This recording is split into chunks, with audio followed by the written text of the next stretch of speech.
ऊ सुतिरहेको अझै के वास्तै छैन है, के गरी आउँछ कसरी आउँछ त्यो पनि एक्लै।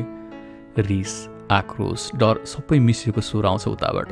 यसो पर्दाबाट हेर्छु झ्याल खोलेर, बाहिर सब अन्धकार छ। हुन त जाडो मौसममा 6:30 नभए उज्यालो पनि त हुँदैन। अरे घडी हेर त, बिहानै किन रिसाए कि? बल्ल 5 बज्दैछ, के गर्नु यति बेला उठेर? अनि तिमी हिँडिसक्या घरबाट? निन्द्राकै स्वरमा प्रश्न गर्छु। ए हो, ल ल सुत सुत, केही गर्नु पर्दैन, फोन चाहिँ किन उठाएको त? हिँडिसके घरबाट, माइक्रो चढ्न लागेको। अलि रिस कम गरेर जवाफ फर्काउँछे। Oh can't wait to see you Sanu, राम्रोसँग आवास। अनि खानेकुरा हाल्यो नि झोलामा? मैले सोधेँ। हेर न अझ वास्ता गरेको जस्तो गरेको। चेपाएर घस्न त कसले सिकाउनु पर्छ र है तिमीलाई? त्यस्तो वास्ता भएको भए त बिहान उठेर फोन गर्थ्यौ नि। कति बाना बनाउँछु आउनलाई भन्ने त आफूलाई मात्र थाहा छ। यहाँ डर मिसिएको स्वरमा बोल्छिनु नि। नडराउन, म छु नि, म लिन आइहाल्छु नि, फोन गरेर राख्छु, मेसेज गरेर राख्छु, मेसेजमा बोलिराख न, साँझ त मसँग भइहाल्छौ नि। अलिअलि त डर लागिहाल्छ नि। ल गाडी हिँड्यो, सुत है अब तिमी, भरे फेरि अलपत्र पऱ्यो भने मारिदिन्छु। लिन आउने त्यहाँ गाडीबाट झरेपछि म त यताउता गर्न सक्दिनँ नि फेरि। हस्, कोटेश्वर आएर झर, जहाँ झर्छु म त्यहीँ आउँछु लिन। टेक केयर, सी यु, मैले जवाफ दिएँ। टेक केयर सानु, उताबाट मिठो जवाफ आयो।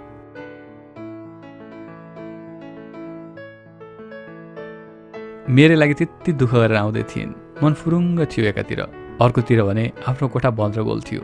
कपडा सबै मैला मैला थिए, तन्नादेखि सब फोहोर। मम्मीले बेला बेलामा आएर धोइदिनुहुन्थ्यो। खासै आफूलाई जाँगर लाग्दैन थियो केही गर्नु पनि। यस्तो भद्रगोल उनले देखिनु भने त भित्र पनि पस्दिनँ होला। सबै धुनुपर्छ, सफा गर्नुपर्छ भन्ने लागिरहेको थियो। एकातिर ऊ आउने बेला कति बेला होला भनेर समय चाँडै गइदिए हुन्थ्यो चाहिँ लागिरहेको थियो। अर्कोतिर समय अझै बढी भइदिए उसले सफा कोठा देखाउन पाउँथे भन्ने भएको थियो। यस्तै अनेक कुरा मनमा खेल्दै थियो। खेलाउँदै गर्दा 6:30 भइसकेछ। उठेर सबैभन्दा पहिला चिया पनि नखाई सबै कपडा भिजाएँ। त्यति समयमा 2टा लो बेडलाई दुईतिर भित्तामा सारिदिएँ। बिचमा टेबल राखेर कोठाको स्वरूपमा केही नयाँपन ल्याएँ। भित्तामा बुवा आमाको तस्बिर थियो, त्यसले अझ सुन्दरता थपिएको थियो मेरो कोठामा। कपडा धुने, भान्साको ग्यास स्टोभहरू सफा गर्ने, तन्ना फेर्ने गरेँ, बढार्ने र पुस्ने गरेर कोठा चिटिक्क बनाएँ 10 बजेसम्म। अनि खाना बनाएर पनि खाएँ। सबै गरिसकेपछि फोन गरेँ उसलाई। कहाँ पुग्यो, ठिक छौ नि, रमाइलो भइरहेछ नि? खोइ कहाँ हो कहाँ, यो ठाउँको त नाम पनि थाहा छैन। एक ठाउँमा गाडी रोकिएको थियो अनि चिया खाएँ। अनि तिमी त उठ्यौ नि अल्छी, उसले ताना मार्दै थिए। उठेँ रे, उठेर के गरिसकेँ, आऊ न अनि थाहा पाउँछौ यहाँ। ल ल ल, मिठो मिठो बनाएर राख, अझै मैले फोन राखिदिएँ, सुत्छु अब। ए हस् हस्, ख्याल गर आफ्नो।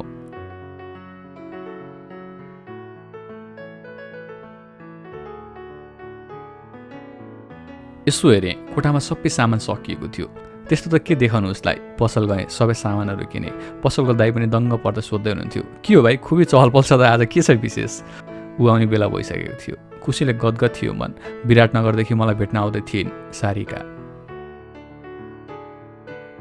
अबको केही समयमा उसलाई आफ्नै आँखाले देख्न पाउँदै थिएँ। तयार भएँ, हल्का निलो सर्ट र जिन्स प्यान्ट लगाएँ। कोटेश्वर पुग्न 2वटा गाडी फेर्नुपर्ने थियो घरबाट। निस्केँ। घरको चौकमा पुगेपछि उसको फोन आयो। कहाँ झर्नु म? उनले सोधिन्। अघि भनेको ठाउँ याद छ नि, कोटेश्वर हो। कोटेश्वरको पारी झारिदिनु भन न, अनि झरेर त्यहीँ बसिराख, म आइहालेँ, जवाफ फर्काएँ। कोटेश्वर पुगेँ, फेरि फोन आयो। खोइ के तिमी, म कुर्न सक्दिनँ भने थाहा छैन तिमीलाई? कस्तो मायालु रिस। आइसके, म कहाँनिर उभिया छ खै? मैले आँखा डुलाउँदै सोधेँ। त्यो चोकबाट अलि तल बसहरू राखेको ठाउँ छ नि, हो त्यहीँ छु म। खुब जहाँदेखि नि चिन्छु, जति टाढादेखि चिन्छु भनेर गफ लाउँथ्यो त।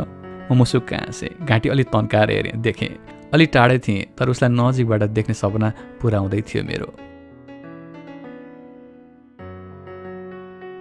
झन् अघि बढ्दै गए, झन् खुट्टा काँप्दै थिए, मुटु जोड जोडले ढड्किएको महसुस हुँदै थियो। खै के थियो? सायद पहिलोपटक कसैलाई यसरी भेट्न लाग्दै भएर पो हो कि? सायद मनले चाहेको मान्छेलाई पहिलोपटक नजिकबाट देख्न लाग्दाको खुसीले पो हो कि? तर बिचट्टै अनौठो लागिरहेको थियो। भिड एकदमै थियो। साँझको समय, सबै आफ्नो काम सकेर घर फर्किने समय। त्यही पनि कोटेश्वरको फुटपाथ जहिल्यै व्यस्त। निलो टप्स, कालो जिन्स, निधारमाथि भिरेको चस्माले झन् सुन्दरता थपेको थियो उसमा। कपाल लामो नै थियो। धेरै पटक काट्ने कोसिस पनि नगरेको होइन, तर मैले जिद्दी गरेर अहिलेसम्म अडाइरहेको थिएँ। हुन त अरूले भनेको कुरा खासै मान्ने जस्तै त होइन, तर पनि मेरो कुरा चाहिँ किन मानेकी थिए थाहा छैन। फोटोमा भन्दा सुन्दर देखिएकी थिए। त्यो पहिलो महसुस वर्णनै गर्न सक्दिनँ। म यो वर्णन गर्दा पनि मुसु मुसु मुसु मुसु हाँसिरहेको छु। सुन्ने तपाईँहरूको मुहारमा पनि हाँसो आइरहेको होला है।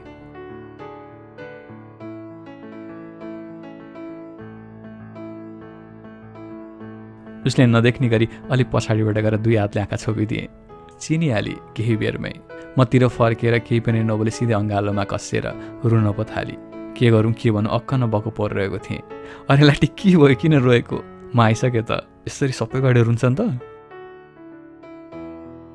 केही बेर केही आवाज आएन। थकाइ, पहिलोपटक घरबाट यति टाढा अनि डर सबै कुराले गर्दा हुनुपर्छ। ऊ हत्तै लिए कि केही बेरपछि अँगालोबाट छुटिएर आँसु पुस्छिन् र मतिर हेरेर मुसु मुसु मुस्काउँदै बोल्छिन्। अब ठिक छु, खै किन तिमीलाई देखेर रुन आयो? पागल, थाकेको होला, भोक लागेको होला, हिँड पहिला केही खाऊ अनि जाउँला हस्। खुसी हुँदै सोधेँ। कहीँ जाँदिनँ, खुरुक्क तिम्रो घर लग पहिला। कहीँ जानु छैन मलाई। अन्त जानु भनेर आएको र तिम्रोमा पो जान आएको त। हस् हजुर हस्, ल हिँड। पछाडि भिर्ने ब्याग मैले बोकेँ। सानो ब्याग ऊ आफैले बोकी र लाग्यौँ घरतिर। झम्मक्क साँझ परिसकेको थियो। अन्धकार नै भइसकेको थियो। जाडो समयमा 5 बज्दै अँध्यारो हुन खोज्छ। कोठामा पुग्दा साँझ नै भइसकेको थियो। बत्ती बालेँ। आज मेरो कोठा अति राम्रो देखिएको थियो। धेरै पछि सफा पनि गरेर हुनसक्छ। चिटिक्क बनाएर राखेर रहेछौ त कोठा। सधैँ यस्तै हो कि माउने भनेर हो? उत्सुक हुँदै सोधी। सधैँ यस्तै हो नि। अलिकति झुट मिसाएर बोलेँ। थाहा छ तिम्रो बानी धेरै सुनाउनु पर्दैन। आज माउने भनेर चिटिक्क बनाएको होला होइन? झुट समाइहाल्यो उसले।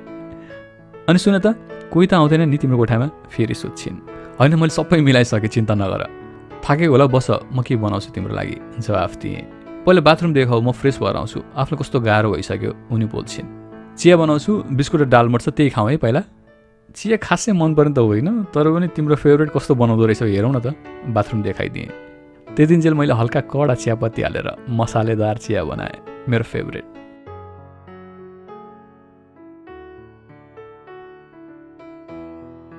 दस 15 मिनटपछि आई। उठ सर्ट्स र टी सर्ट लगाएर काँप्दै जाडोमा चिसो पानीले नुहाएर आई। केटी मान्छेहरू अचम्म कान्छन् है, जति जाडो भए पनि चिसो पानीले नुहाउन सक्ने। खैर बिस्कुट र दालमोट प्लेटमा हालेँ र चियासँग टेबलमा राखेँ। आछु कति जाडो, उनी बोलिन्। अलिक तातो कपडा लगाउनु पर्छ नि त, के लगाएको थियो? ठिक्क पर्यो, मैले जवाफ फर्काएँ। जवाफ दिइहाल्नुपर्छ है तिमीलाई खुबै। चिया हातमा लिएर बिस्कुट टोक्दै भने। भोकले गर्दा होला मनै नपर्ने चिया पनि मिठो मानेर खाई। खुसी चाहिँ त्यसैले मिल्दै थियो। अनि भन घरमा के भनेर आयो? मैले सोधेँ। कत्रो बहाना बनाएर आउनु पर्यो, कुरै छोड न, साथीको दाइको बिहे छ भनेर आएको। अझ थाहा छ न्यारिकालाई फोन गर्न लागेको मैले घरमा। त्यसै कहाँ पठाउनुहुन्थ्यो र घरबाट? त्यही नजान त भन्नुहुन्थ्यो, जबरजस्ती गरेर आएको। थाहा पाउनुभयो भने त म घर नफर्किनु हुन्छ। उनले जवाफ कडा दिए। यतै बस्ने नि घर जान नदिए, मैले जम्किएर भनिदिएँ। ओहो तिमीलाई त कति सजिलो है भन्नको लागि, मान्छेलाई कति दुःख डर लागिरहेछ, खुब आँखा तर्दै भनी। ए अनि मिस्टर, आज त पकाएर खुवाउने होला नि? खुब यस्तो बनाउँछु उस्तो बनाउँछु भनेर धाग लगाउँथ्यौ त। म त हेरेर बस्ने हो तिमीले बनाएको, म केही बोल्न नपाए थप्से। हस् हजुर हस्। अहिले मैले, भोलि बेलुका तिमीले। मन्जुर? पाहुना हो म, जे नि भन्न सक्छु, भर नपर्नु, जिस्काउँदै भनी। म खाना बनाउन सुरु गर्छु। बनाउँदै गर्दा छेउमा आएर जिस्काउँदै अनेक कुरा गर्दै बित्छ समय। खाना मिठो मानेर खान्छे उसले। थकै लागेको होला तिमीलाई, सुत अब। हेर 11 बजिसक्यो, मैले भने। सुत्ने रे? हिँड न बाहिर जाउँ। तिमी सधैँ नजिकको चौरमा गएर आएको भन्थ्यौ नि, लैजाऊ न। आज त छैन मलाई निन्द्रा सिन्द्रा। धेरै कुरा गर्नु छ तिमीसँग। सुत्न त घर फर्किएपछि पनि हुन्छ, तर यस्तो समय फेरि आउला नआउला, फेरि यसरी भेट होला नहोला। ल अब खुर्क हिँड, उत्सुक हुँदै बोल्छे। ओहो क्या अर्डर छ है? हजुर हस् हजुर हस्, हजुरको जो आज्ञा। ल हिँड। चप्पल छैन? मैले अर्को चप्पल हाल्नै भुलेछु। दिदीहरूको होला, त्यही लगाऊ। रुख है म ल्याइदिन्छु। दिदीले कहिलेकाहीँ कोठामा आउँदा लगाउने गरेको चप्पल दिएँ उसलाई। अनि मैसाब यत्तिकै जाने हो कि केही लगाउने हो? बाहिर त कठ्याङ्ग्री नै जाडो छ त, मैले जिस्काएर सोधेँ। मेरो कपडा झोलामा कता कता छ, अहिले अल्छी लागिरहेको छ झोलाबाट निकाल्न। तिम्रो ज्याकेट छैन? देऊ न, अँध्यारोमा कसरी देख्ने होइन क्यारे? उताबाट जवाफ आउँछ। मैले लगाउने हुक उसलाई दिन्छु र हामी निस्कन्छौँ। हात देऊ न तिम्रो, हिँड्दै गर्दा बोल्छे। किन डर लाग्यो? मैले सोधेँ। होइन टोक्नलाई। खुस अब? रिसाउँदै जवाफ फर्काउँछे। उसको कुरा बुझिसकेको थिएँ मैले। आफ्नो हातलाई उसको हाततिर लगेर समाउँछु उसको हात। धेरै देखेको थिएँ अरूको जोडीहरू एकअर्काको नजिक सधैँका लागि, अनि लोभ पनि लाग्थ्यो अरूको देखेर। अनि त्यही फन्नी गीत याद आउँथ्यो। सबैको देख्छु जोडा र जोडी, बिजोडी म एउटा। कहिलेकाहीँ दिमागमा त्यत्तिकै गीतहरू घुमिदिन्छन् है। तर आफैले भने पहिलोचोटि महसुस गर्दै थिएँ जिन्दगीमा पहिलोपटक कसैसँग यसरी नजिक भएको थिएँ। थाहा रहेछ त किन मायाको हात दिमाग मात्र खानुपर्छ होइन मेरो। भर्चुअल दुनियाँको जस्तै रिस देखाउन यहाँ पनि छोडिन उसले। केही बेर हिँडेपछि चौर आइपुग्यो। चौरको अल्ली छेउमा एउटा डाँडो जस्तो थियो। त्यहाँबाट सहर राम्रैसँग देखिन्थ्यो, खुल्ला। अझ रातिको समयमा झिलिमिली बत्तीको ताँतीले सहर खुब सुन्दर देखिएको थियो। खुल्ला आकाश, तारा र चन्द्रमाको बेला बेलामा बादलसँगको लुकामारी, अनि त्यसको छारीमा दुई हामी। योभन्दा सुन्दर, योभन्दा मनमोहक अब अरू के हुन सक्थ्यो होला र हामी दुईलाई। धेरै अघिदेखिको सपना, कोही मन मिल्नेसँग यसरी नै समय कटाउने सपना पनि पुरा हुने रहेछ नि, चाहत हुनुपर्ने रहेछ। कस्तो लाग्यो त मेरो सहर मिस, मैले जिस्काउँदै सोधेँ। सहर त एकदम राम्रो रहेछ, तर सिर्फ मेरो कमी पाएँ यो सहरमा जस्तो प्रश्न उस्तै गरी जवाफ फर्कायो उसले। कहिले आउने त सधैँको लागि मेरो सहरमा, मैले सोधेँ। समय आउँछ नि आवाज त्यसको पनि, भर्खर त पढाइ सकिँदैछ। केही काम गरेर आफ्नै खुट्टामा उभिने हुन देऊ न तिम्रो सानोलाई। त्यतिन्जेल तिम्रो पनि त सबै कुरा सहज हुँदै जान्छ। धेरै परीक्षा दिन बाँकी छ आवाज हामीले जिन्दगीको। अनि त म तिम्रै हो नि, सधैँ जिस्किने ठट्टा मात्रै गर्ने स्वरलाई अर्कै रूपमा पाइरहेको थिएँ आज मैले। तिमी आफ्नो सपना पुरा गर, आमा बुवाको लागि केही गर, म आफ्नो र हाम्रो घरको लागि राम्रो वातावरण बनाउने तर्खरमा लाग्छु। अनि हामीलाई एक हुन कसैले रोक्दैन। उसको कुरालाई साथ दिँदै हौसला बढाउँछु म। यही खोज्या त होइन मैले तिमीबाट, सिरियस हुनु पनि आउँदो रहेछ महाराजलाई, अचम्म पर्दै जवाफ दिन्छे। के गम्रो म पनि आँखाले इसारा गर्दै बोल्छु। अलि ग्याप राखेर बसेको हामी अब नजिकै थियौँ। उसको हातका पाखुराले मेरो पाखुरालाई छोइसकेको थियो। आफ्नो टाउकोलाई मेरो काँधमा राख्दै बोल्छे। अबु भन्छौ मलाई कति खुसी राख्छौ भनेर। थाहा थिएन उसलाई यस्ता पनि कुरा गर्न आउँछ भनेर। हामी भर्चुअल दुनियाँबाट नै सही कति नजिक थियौँ भन्ने कुरा बल्ल महसुस गर्दै थिएँ मैले। मेरो जीवनमा पहिलोपटक घट्दै थियो यस्तो घटना। कोही केटी मान्छेको सामिप्यता यति नजिक, यति न्यानो स्पर्श, अनि मेरो काँधमा उसको मगमगाउँदै गरेको केसको सुगन्ध। अहिले तिमीले जसरी मेरो काँधमा आफ्नो टाउको बिसाएका छौ नि, त्यसै गरी तिमीले आँसु थाप्न पनि अनि थकाइ बिसाउनु पनि सधैँ पाउनेछौ मेरो काँध।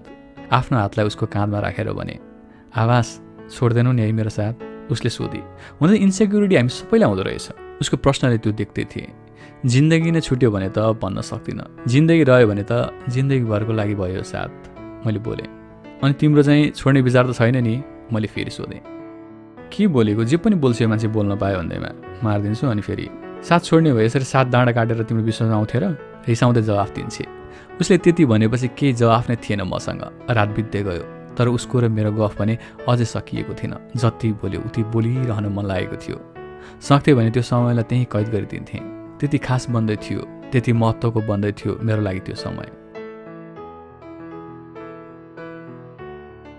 यस्तै अनेक कुरा गर्दा गर्दै घडीले 1 बजेको सङ्केत गरिसकेको थियो। मैले उसको बारेमा पनि सोच्नु पर्थ्यो। दिनभरि गाडीको यात्रा गरेकी ऊ कति थाकेकी थियो होला, तर त्यो थकानलाई मुहारसम्म ल्याउन भने दिएकी थिइनन् उनले। मान्दै मानेकी थिएन सुरुमा त, तर मैले जिद्दी गरेपछि फर्कन राजी भई। आवाज सुन न, हिँड्नै लाग्दा रोकेर बोली। हजुर भन न, बोकेर लैजाउन मलाई ऊ त्यहाँसम्म, बरु त्यसपछि म आफै हिँड्छु, रुन्ची अनुहार पारेर बोल्छे। जतिसुकै स्ट्रङ केटा होस् अथवा ढुङ्गाको मन होस्, आफूले माया गर्ने मान्छेले मुसुक्क हाँसेर बोल्दै भने पहाड उचाल्न सक्छु जस्तो लाग्छ। उसलाई उचाल्नु त के गाह्रो कुरा हो, कति ताकत है मायामा। तर पनि मैले उसको आँखामा आँखा जुदाएर बोलेँ, हेर केटाकेटी नि, अति केटाकेटी क्या फेरि। हो त केटाकेटी, बोक्ने भए बोक, नभए म त यहीँ बस्दिन्छु। सुरु भइसकेको थियो उसको जिद्दीपन। उफ, हस् हस् हस् हजुर, आइबक्सियोस्। मैले सहमति जनाएँ। मान्छे चाहिँ त्यति दुब्ली अनि ज्यान त रहेछ मस्तको। हेर्दा मात्र दुब्ली रहेछन् केटी त, म बोल्छु। लडाइदियो नि फेरि, म त पिटिदिन्छु नि, पछाडिबाट आवाज आउँछ। धेरै नबोल है, पछाडि बसेर, आफूलाई कस्तो गाह्रो भइसक्यो, मैले फेरि जवाफ दिएँ। घर पुग्दा 1:20 भएको थियो। अब चाहिँ आफू नै थाकेको थिएँ। ऊ त झन् दिउँसोभरि गाडी चढेर आएकी थिए। अब चाहिँ सुतहस्, धेरै थाक्यो होला तिमी, भोलि फेरि बिहानै पशुपतिनाथको दर्शन गर्न जाने भनेको होइन, पर्सि त फर्किहाल्छौ। कस्तो बोर सम्झिँदै मैले बोल्छु। फर्किने कुरा नगर न, मलाई अझै सम्झन मन छैन त्यो कुराहरू। हस्, अब चाहिँ सुत्ने ल, कुन बेडमा सुत्छौ? यो के थियो, मैले जिस्काउँदै सोध्छु। के रे, मलाई अलिकति छोएको पनि मन पर्दैन कसैले सुत्दा, बिउजिहाल्छु। तिमी उता म यता, छर्किएर जवाफ फर्काउँछे। हस्, बत्ती निभाइदिए है, गुड नाइट। आज पहिलोपटक आफ्नै सामुन्यमा रहेर गुड नाइट भन्न पाएको थिएँ। खुबै खुसी थिएँ। मेरै लागि भनेर ऊ पनि त्यति टाढाबाट आएकी थिइन्।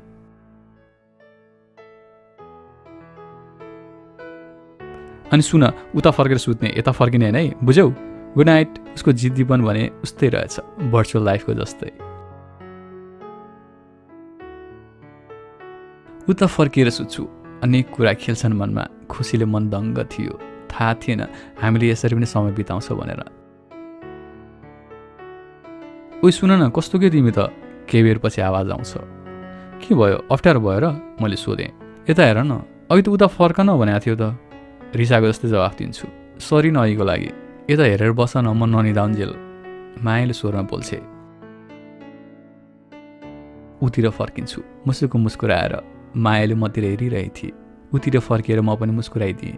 केही नबोले पनि धेरै कुरा बोलिरहेको थियौँ हामीले एकअर्कासँग।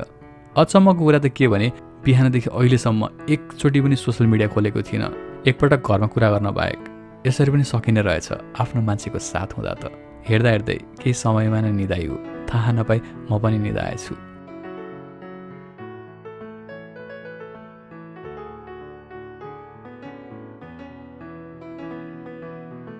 ओ महाशय, पानी खनाइदियो कि उठ्ने? ओइ कति सुतेको हो कि यो मान्छे? छ्या अल्छी, उठ न, ढिलो भइसक्यो। सरको स्वरमा कानमा गुन्जियो। भर्खरै निदाए जस्तो लाग्थ्यो। मोबाइल खोलेर हेरेँ, 5:30 भइसकेको थियो। आँखैमाथि उनको अनुहार थियो। कति चाँडो उठेको तिमी? आँखा मिच्दै सोध्छु। चाँडो रे? अनि मन्दिर नै भातसात खाएर जाने हो र? उठेर तयार हो। म त रेडी भइसकेँ। नुहाएर कुर्ता लगाएर तयार भइसकेकी रहेछिन् उनी। हातमा चुरा पनि थियो। कुर्तामा निकै सुन्दर देखिएकी थिइन् उनी। हुन त मलाई कुर्ता लगाएको मनपर्छ भन्ने थाहा पाएर पनि होला। म पनि तयार भएँ। निस्क्यौँ। बाहिर अन्धकार नै थियो, त्यसैले कसैले देख्ला भन्ने डर पनि थिएन।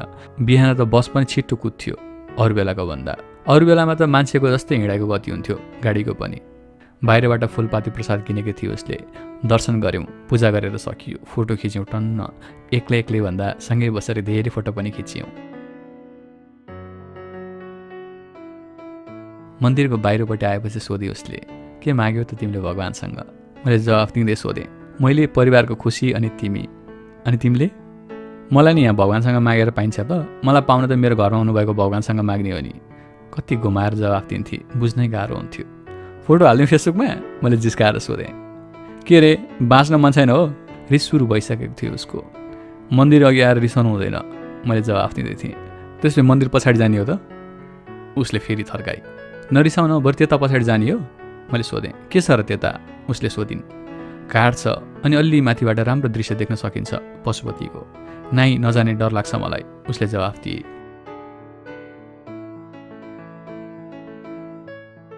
सेल, तरकारी अनि चिया खाएर निस्क्यौँ हामी। गौशालाबाट रिङ रोडको बस चढेर स्वयम्भू पुग्यौँ हामी। पुरा काठमाडौँको दृश्य, त्यसमाथि नील आकाश र आकाशमा भएका बाफहरू। त्यही हेर्दै जिस्किँदै फोटो खिच्दै समय बितायौँ। सबै कुरा बोल्दै थिएँ मौसँग रहँदा। नसोचेको भेट अनि नसोचेको समय बित्दै थियो उसँग। थाहा थिएन फेरि यस्तो समय आउला नआउला। 12 बजेतिर सुङ्गुबाट झरेर त्यहाँबाट काठमाडौँ मल अघि पुग्यौँ। के किनिदिउँ तिमीलाई? तिम्रो लागि के किनिदिउँ भनेर अस्तिदेखि सोचिरहेको थिएँ। केही चाहिँदैन मलाई, म के लिन आएको हो र? तिमीसँग समय पो बिताउन आएको। बरु किन्दैन न हो भने चक्लेट किनिदिउँ न, जवाफ दिन्छे। त्यहाँ केही बेर अल्म लिएर हामी बसन्तपुर लाग्यौँ। सधैँ एक्लै आउने म, अरूको जोडी देखेर लोभ गर्ने म, आज आफ्नै मन मिल्ने मान्छेसँग थिएँ। बसन्तपुर पुगेपछि त्यहाँको चिया नखाने त कुरै हुँदैन थियो। चिया चटपटे खाँदै 2-3 घन्टा त्यहीँ बित्यो। 4 बजेपछि केही बेर न्यु रोड घुमेर हामी कोठामा फर्कियौँ। घर पुग्दा 6:30 भयो। बाहिर जाऊ त? किन? मैले सोधेँ। मलाई कपडा फेर्नु छ, थाकिसकेँ म दिनभरि हिँडेर।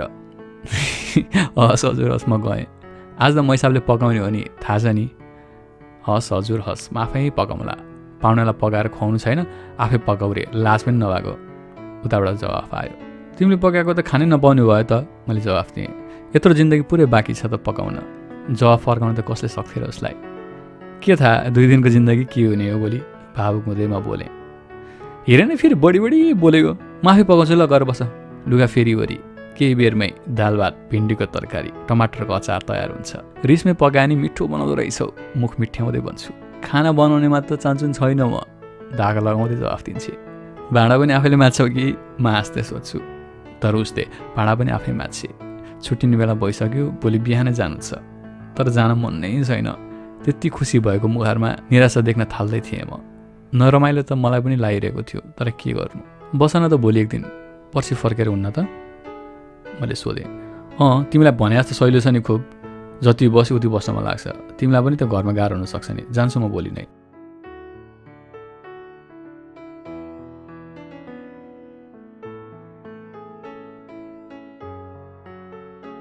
मेरो काखमा सिरानी बनाएर कुरा गर्दा गर्दै निदाइ त्यहीँ। दिनभरिको थकानले गर्दा पनि होला सायद, हेरिरहेँ उनलाई केही बेर त्यत्तिकै। बिहान छोड्न जानु थियो उसलाई। टाउको बिस्तारै उचाले र बोकेर अर्को खाटमा लगेर सुताइदिएँ। ब्ल्याङ्केट ओढाइदिएँ र म पनि सुत्न अर्को खाटमा गएँ।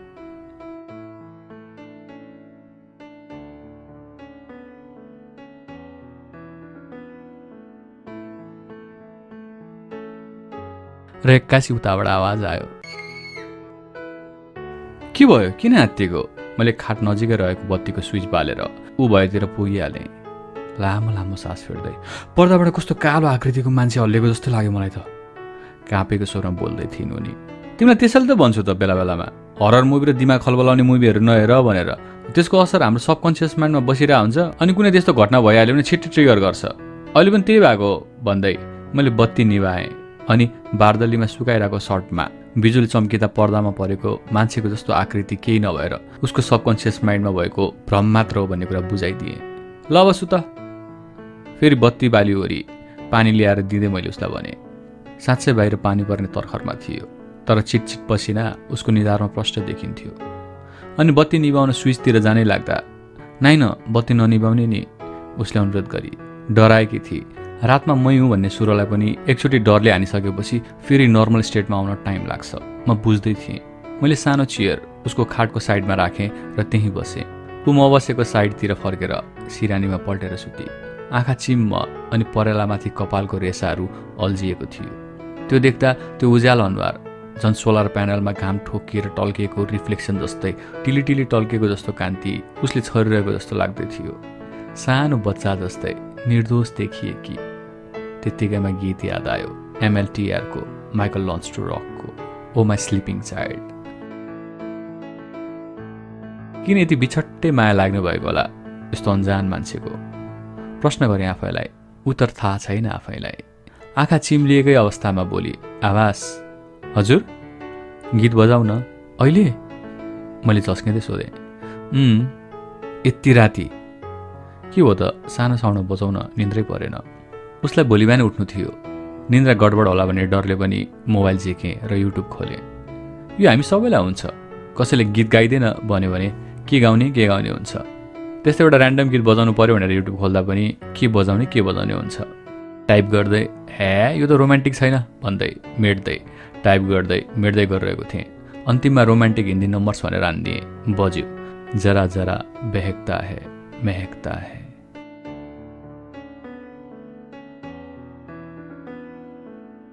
अति फेमस गीत RSTDMको अर्थात् रेना तेरे दिल में को।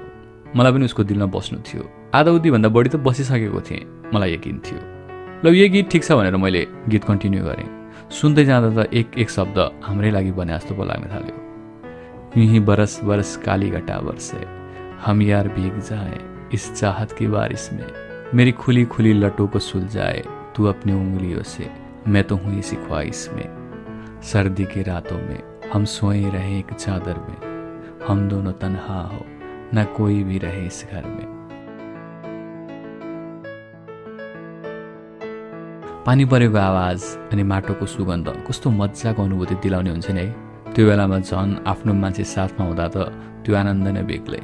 रोमान्टिक गीत, बाहिर बर्सात, हामी दुई मात्र रहेको यो कोठा अनि आँखामाथि अल्झिएको उनको कालो कपाल। मैले बिस्तारै कपाल उसको आँखाबाट कान्छ्याउलाई कमाई सारिदिएँ। मायामा हामी दुवै थियौँ। त्यसै पनि मनपर्ने मान्छेको जे पनि मनपर्छ। त्यसमाथि उनी त बिछट्टै राम्रो लाग्थे मलाई। अनि गीतले, मौसमले र माहौलले मलाई उक्साउन खोज्दै थियो।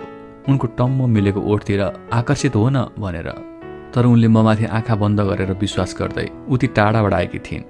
एक पलमै संयमता गुमाउन लागिसकेको मेरो इन्द्रियलाई मेरो मर्यादाले बाँधेँ र उसलाई ब्ल्याङ्केट ओढाएर बिस्तारै आफ्नो खाटतिर आएर पल्टेँ।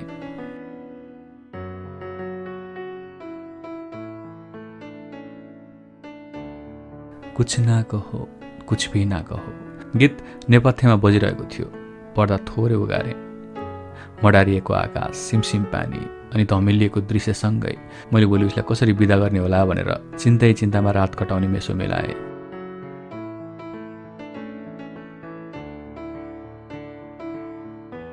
बिहान भयो, केही बोलिन, तयार भइजान। म पनि तयार भएँ। कोटेश्वरबाट गाडी चढाइदिन्छु अनि फर्किन्छु सोचेँ। गाडीभरि केही पनि बोलिन, हात मात्र समातेर बसी। गाडी चढ्नुभन्दा अघि मतिर हेरी, आँखाले आँसु भरिएको थियो। छुट्टिन बहुत गाह्रो हुने रहेछ महसुस हुँदै थियो। आँखाका डिलमा खेलिरहेको आँसु डिलबाट खसिसकेका थिए। आँखा भरिए मेरा पनि उसलाई देखेर। आफ्नो ख्याल गर्नु, लापरवाही भएर नबस्नु। गएँ है म, एक्लै फर्किन्छ अनि बोल्न सकिरहेकी थिइनँ। तिमी गइहाल्यौ, भाइलाई बोलाउँछु नि लिन, मैले जवाफ दिएँ।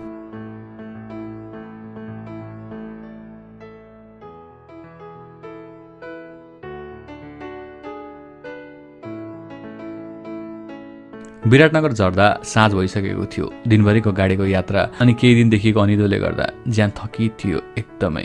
कति बेला घर पुगेर भोकलुक्क सुत्नु जस्तो भएको थियो। रिसले आँखा नदेख्ने भएकी थिएँ। गाडी चढेको केही बेरमा राम्रोसँग जाऊ ल, ख्याल गर आफ्नो। Thank you for those memories. जिन्दगीभर खुसी हुन सक्ने यादहरू दिएकी छौ। समयले जुराए फेरि भेटौँला। यो बाहेक कुनै पनि मेसेज आएको थिएन उसको।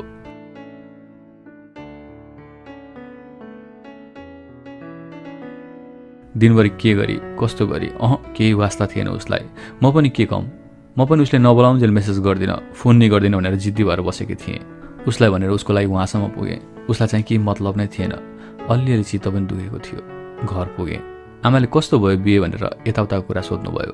घरबाट त बिहेमा जान भनेर गएको थिएँ। जसो तसो कुरा बनाएँ। 6 बजिसकेको थियो। नुहाएँ, फ्रेस भएँ। आमाले साँझमा सुत्नुहुन्न भन्दा भन्दै पनि सुतेँ बुकलुक्क। थकानले गर्दा होला बुसुक्कै निद आइएछ।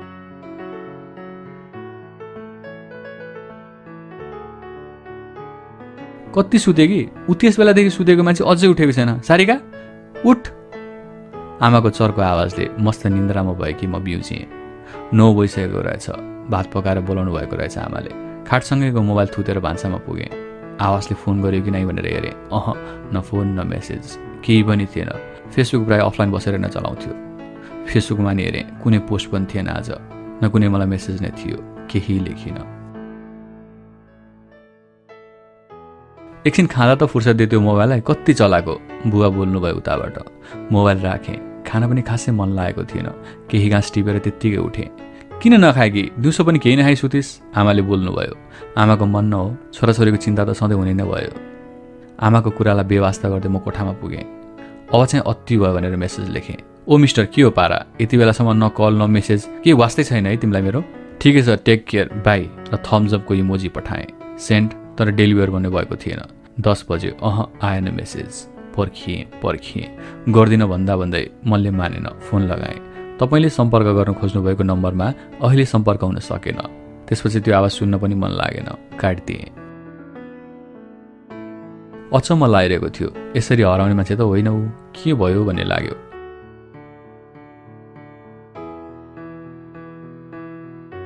ओए भनेर बोलाएको बोलै गरेँ मेसेजमा।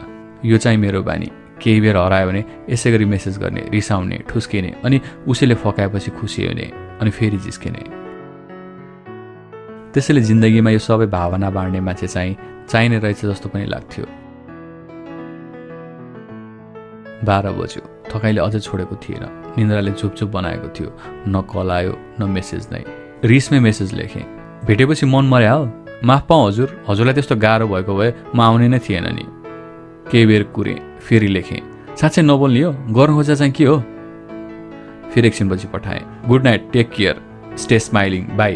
2टा थम्स अप पठाएँ। रिसाएपछि, मन दुखेपछि त्यस्तै गर्थेँ म, थम्स अप पठाउने। थाहै पाइनँ कति बेला निदाएछु। निन्द्रामै भए पनि बेला बेलामा झस्किरहन्थेँ, बिउजिरहन्थेँ। मेसेज आयो कि भन्ने आशाले बिउजिएको बेलामा मोबाइल खोलेर हेरिरहेँ। केही पनि थिएन। भोलिपल्टसम्म नि न कल न त केही सन्देश। 3 दिनलाई बिदा लिएको थिएँ अफिस। आज त जानु पर्ने थियो, तर एक पाइलो चल्ने मन थिएन। फोन गरेँ, बिरामी छु भने नाटक पारेर। र आउन सक्दिनँ भनिदिएँ। टोलाएर बसिरहेँ। कसैसँग नि बोल्न मन खासै थिएन। दिउँसोको 3 बजासम्म पनि उसको अत्तो पत्तो थिएन। सोचेँ फेसबुक डिएक्टिभ गर्छु, मोबाइल अफ गर्छु। अफ पनि गरेँ। उसँग ठुलो झगडा पर्दा त्यस्तै गर्ने गर्थेँ। उसलाई नि थाहा होस् न कस्तो हुँदो रहेछ म बिना भनेर।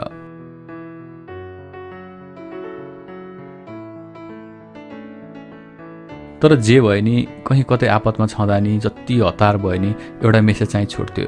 आज भने त्यो थिएन। अचम्म बहुत नै लागिरहेको थियो। भोलि चाहिँ खोल्नु पर्ला भन्ने मनमा थियो। कतै गएको भयो नि आउला नि भोलिसम्म त जानेकै छु मैले भन्ने लाग्यो। छटपट्टिमै बित्यो त्यो दिन। एकातिर सबै बन्द गरेको थिएँ, फेरि उसको यादले छोडेको थिएन। निदाउन सकिनँ रातभरि। यताउता गर्ने गरेर बित्यो रात। एक रात एक हप्ता बिता चाहिँ भइरहेको थियो। अनि झल्झली सम्झिन थालेँ, आखिर के गल्ती भयो मबाट? काठमाडौँमा उसलाई भेट्न जाँदा के कुराको कमी रह्यो? सायद उसलाई म मन पो परिन कि, अथवा सायद हामीबीच शारीरिक सामिप्यता नभएर पो हो कि? खैर, उसले कहिले त्यस्तो कुरा जताएन र मैले पनि त्यो कुरामा ध्यान नै दिइनँ। कतै यही कारण त होइन? दिमागमा अनेक शङ्काहरू घुम्न थाले। चिन्तै चिन्तामा आफूले आफूलाई दोष दिँदा दिँदै बिहान 5 बजेतिर आँखा लागेछ। तर 6:30मै बिउजिहालेँ। बिउजना साथ मोबाइल लिएर फेसबुक फेरि एक्टिभ गरेँ। न्युज फिडमा सबैभन्दा माथि उसलाई ट्याग गरिएको एउटा पोस्ट देखेँ।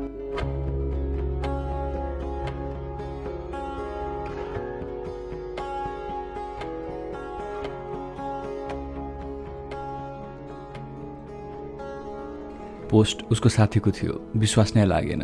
त्यो देख्न नपाए आँसु खसिहाल्यो आँखाबाट। छाँगाबाट खसे चाहिँ भयो। होइन होला, प्राङ्क गरेको होला चाहिँ लागिरहेको थियो सुरुमा त। लेखिएको थियो, एउटा तारा निप्दैछ हाम्रो ग्रुपबाट। पत्याउन सकिरहेको थिइनँ। तल पोस्ट गर्ने साथी र आवाजको फोटो थियो। आँसु कति बगिसकेको थियो। मैले आफूलाई सम्हाल्न सकिरहेको थिइनँ।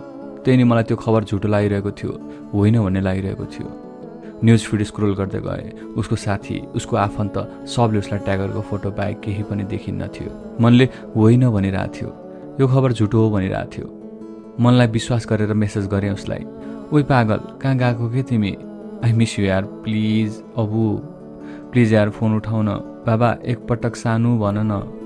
म पागल चाहिँ उसलाई फोन गर्दै थिएँ।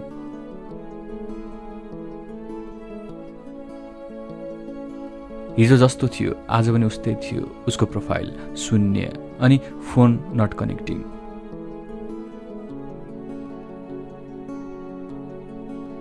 न्युज फिडको अलि तल उसको दिदीले तिहारमा उसँग खिचेको फोटो राख्नुभएको थियो। क्याप्सनमा रोइरहेको इमोजी थियो। त्यो देखेर मेरो मनको विश्वास केही छिनमा छिया छिया भयो। मैले अड्कल काटिसकेको थिएँ। अब आवाज हामीमा छैन।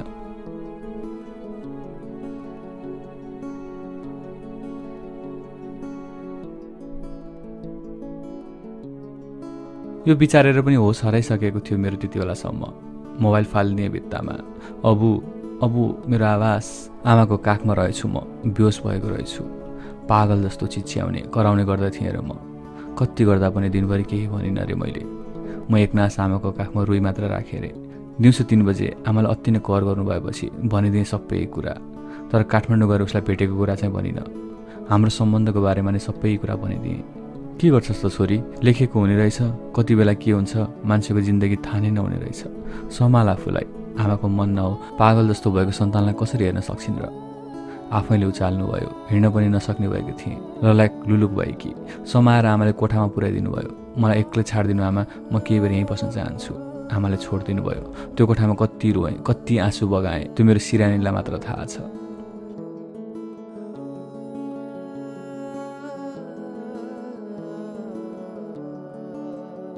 मान्छेले घृणा गरेर कहिले सम्झन मन नलाग्ने गरेर छोडेर जान्छन्, टाढा हुन्छन्। तर मेरो अबुले माया नै माया दिएर कहिले बिर्सन नसक्ने गरेर छोडेर गएको थियो। छिनमा उसँगको दिन सम्झन्छु, टोलाउँछु। केही दिन अघि मात्र सँगै भएको मान्छे केही दिनपछि कहिले भेट नहुने गरेर टाढा भएको थियो। छिनमा पुरानो मेसेज पढ्छु अनि म प्रति उसको सम्मान, ख्याल अनि प्रेमले भक्कानिन्छु, जुन अब मैले कसैबाट पाउने थिएन। सायद जिन्दगीभरलाई पुग्ने सम्झना दिएर गएको थियो। सारिका अनि आवाजको कहानी सिर्फ म एक्लैलाई छोडेर गएको थियो।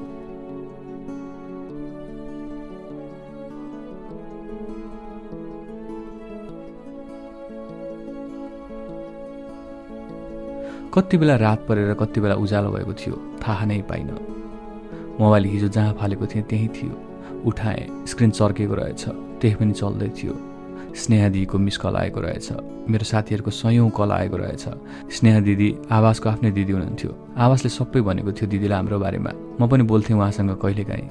फोन गरेँ, उठेन, त्यही पनि गरिरहेँ। उठ्ने टुङ्गो लागेन। मलाई साँच्ची भन्दा के भएको, के हो तथ्य केही ज्ञान थिएन। थियो त मात्र यति एक्का कि आवासलाई केही न केही भएको थियो। तर के कारणले ऊ हामीबाट टाढा भयो त्यो मलाई थाहा थिएन। आवासलाई त्यस दिन कोटेश्वरबाट बाइकमा पुर्याउने उसको भाइको हातमा ब्यान्डेज लगाएको फोटो स्टोरीमा देखेँ।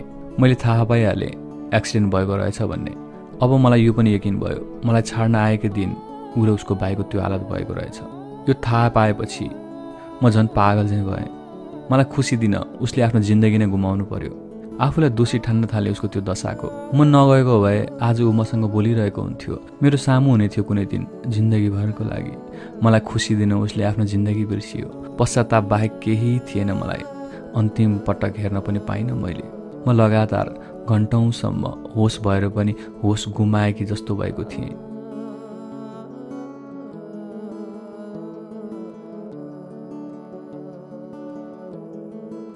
ओइ पागल, मेरो अबु नबोल्ने छिनछिनमा मेसेज लेखिरहन्थे उसको मेसेज बक्समा, जसको रिप्लाई अब यो जुनीमा कहिले आउनेवाला छैन। यो पनि थाहा थियो मलाई।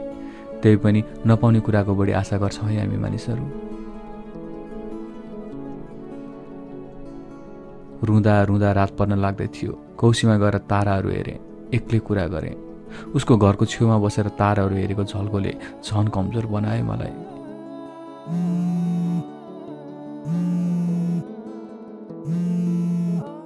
त्यतिकैमा फोन भाइब्रेट भयो। आवाज कलिङ। अब मेरो बाबा बोल न। बाबा ठिक छौ नि तिमी? भाउजू म यमन। आवाजको फोनबाट उही एक्सिडेन्टमा पर्ने भाइले कल गरेको रहेछ। म थचक्कै भुइँमा बसेँ र हावा फुस्किएको बलुन चाहिँ फेरि ओइलाए। के भयो आवाजलाई यमन? मैले सुस्त सोधेँ। मलाई देख्न कति खुसी थियो। म आउँछ भनेर कति तयारी गरेको थियो। मलाई केही कमी हुन नदिन अल्छी आवाज पनि जाँगरिलो भएको सबै कुरा सुने भाइको मुखबाट। उसलाई सबै कुराको लागि धन्यवाद भन्न पनि पाएको थिइनँ। त्यस्तैमा यमनले घटनाको विस्तृत वर्णन गर्दै थियो। भाउजू हजुर गाडी चढिसकेपछि पनि परसम्म हेरिरहेको थियो उसले। हजुरको गाडी आँखाबाट ओझेल नहोन्जेल त्यहीँ उभिएर हेरिरह्यो। मेरो बोलाइलाई पनि इन्कार गर्दै थियो उसले। बहुत खुसी थियो हजुरलाई भेटेर। कोटेश्वरबाट सिधै हामी मेरो अफिसमा गयौँ। त्यहाँबाट केही कागजपत्र घर ल्यानुपर्ने थियो, त्यसैले त्यहाँसम्म बाइक मैले चलाएँ। हजुरलाई त्यो मेसेज लेखेको नि मेरो अघि हो। केही बेर मेरो अफिस बसेपछि बाहिर चिया पियौँ र हामी घर जान निस्कियौँ। बाइक आवासले चलायो। सातो बाटोबाट अलि माथि पुगेपछि घर जाने टर्निङमा एक्कासी 3-4वटा बाइकहरू हाम्रो अगाडि आएर रोकिए। तिनीहरूले सायद हामीलाई त्यही बाटो ढुकेर बसेका थिए क्यारे। त्यो मध्ये एकजनाले आवासलाई चिने जस्तै गरेर बाइकबाट ओर्ली भन्दै बाइकको चाबी बन्द गरिदियो र तानेर साँगुरो गल्लीमा लगे। मैले आवासलाई छुट्याउनलाई बाइक त्यहीँ छोडेर गल्लीतिर लागेँ। के एक्सिडेन्ट भएको होइन तिमीहरूको? मैले अचम्मित हुँदै सोधेँ। होइन भाउजू, यो बाइक एक्सिडेन्ट होइन। म झन् अचम्मित हुँदै थिएँ। के भएको मलाई राम्रोसँग भन त यमन प्लिज, मैले बिन्ती गरेँ। भाउजू आवासको एक्सिडेन्ट भएको होइन, शिकार भएको हो। पढे लेखेको मूर्खहरूद्वारा शिकार। मतलब के शिकार भनेको यमन? मैले केही बुझिनँ। प्लिज कुरा नघुमाइकन खुलस्त भन न। म अब अरू सहन सक्ने स्थितिमा छैन। म तडपिँदै थिएँ। भाउजू याद गर्नुभएको छ फेसबुक अनि सोसियल मिडिया चलाउने कुन वर्गका धेरै छन् नेपालमा? पढे लेखेको वर्ग, अनि त्यो पनि हामी जस्तो युथहरू। त्यही पढे लेखेको युथहरूको शिकार बन्न पुग्यो आवाज पनि।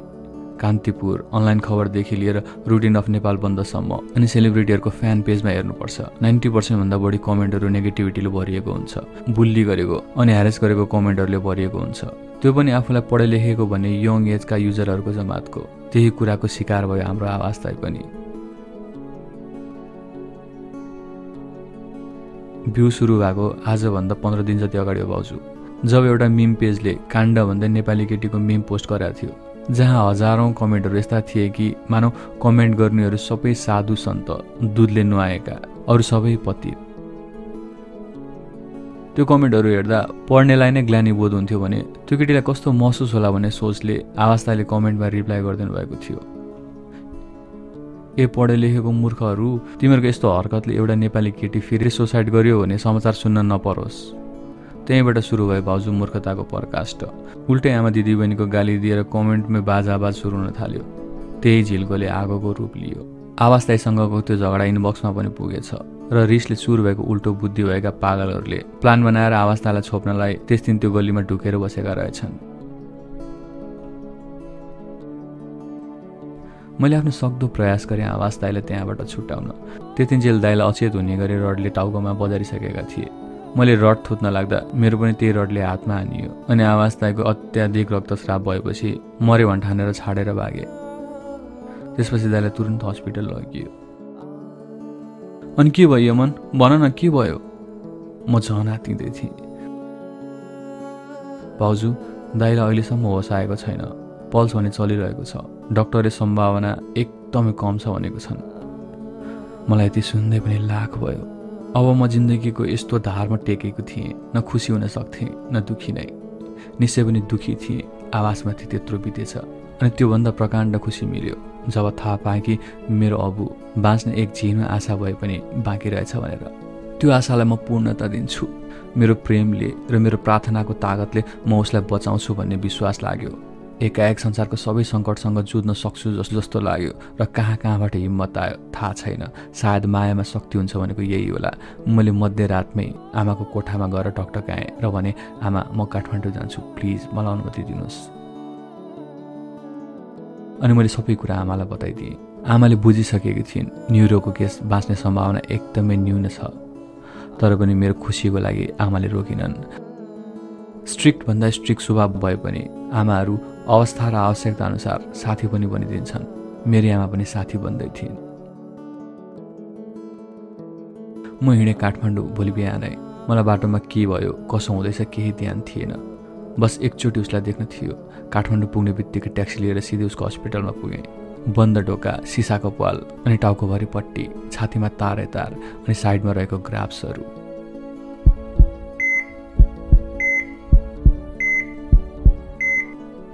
मैले ढोका पिटेँ। अबु अबु, मलाई छोडेर गयो भने मारिदिन्छु। अनि रुँदै बिस्तारै तल झरेँ। आवाजको दिदीले उठाउनु भयो र बेन्चमा लगेर राखिदिनु भयो। आवाजको परिवारको मुहारमा प्रष्ट थियो, यो औपचारिकताको लागि मात्र हो उपचार भनेर। फाइदा हुनेवाला थिएन। त्यही पनि सास र हुन्जेल आस हुन्छ भने चाहिँ सबैजना कुरेर बसिरहेका थिए।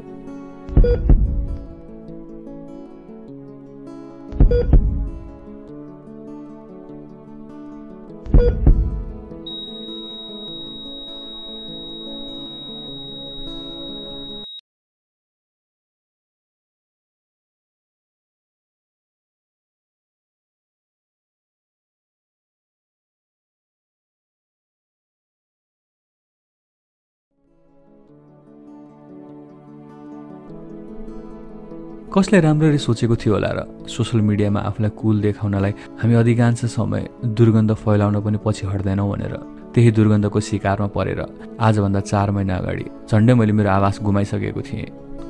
भलै ऊ बाइक चलाउन सक्दैन अहिले, तर व्हिलचेयरमा बसेर मुसुक्क हाँस्दै मलाई हेर्न त सक्छ। महिना उसलाई भेट्न काठमाडौँ आइरहँदा मलाई लिन कोटेश्वरमा आउन सक्दैन अहिले, तर म आउँदा झ्यालबाट पर्दा तानेर हेर्दै मलाई स्वागत गरेर बस्न त सक्छ।